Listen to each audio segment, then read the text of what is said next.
بسم اللہ الرحمن الرحیم۔ ادبی ڈائری بائی پارس پر خوش آمدید۔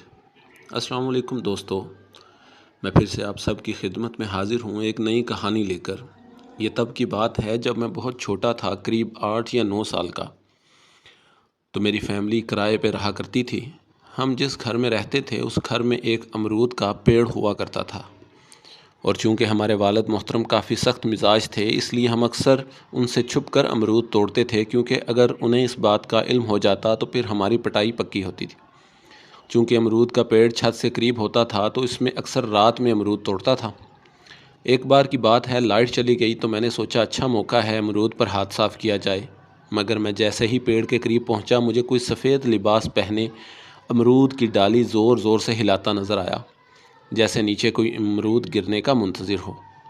عموماً میں ڈرنے والوں میں سے نہیں ہوں، اس لیے میں چپ چاپ نیچے چلا آیا۔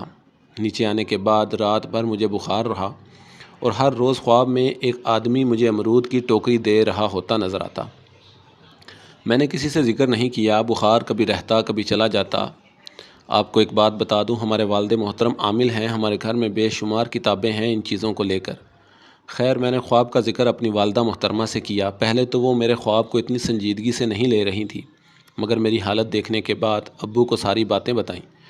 ابو نے کچھ پڑھ کر دم کیا اور پھر جمعرات کو ایک نیوی بلو رنگ کا دھاگا منگوایا اور میرا سر سے لے کر پیر تک ناپ لیا، اور پتہ نہیں کتنی بار اس کا تہہ بنایا، پھر اس پر کوئی دعا پڑھی، اور پھر مجھے ہاتھ میں اس دھاگے کو رکھنے کا حکم دیا، وہ بھی ہاتھ بند کر کے۔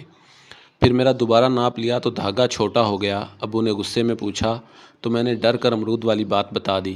ابو بنا کچھ بولے 1 ہفتے کے بعد گھر خالی کر دیے، اور ہم لوگ نئے گھر میں آ گئے، اور اس کے بعد جتنے بھی گھر کرائے پہ لیے اس میں کبھی پیڑ دیکھنا نصیب نہ ہوا۔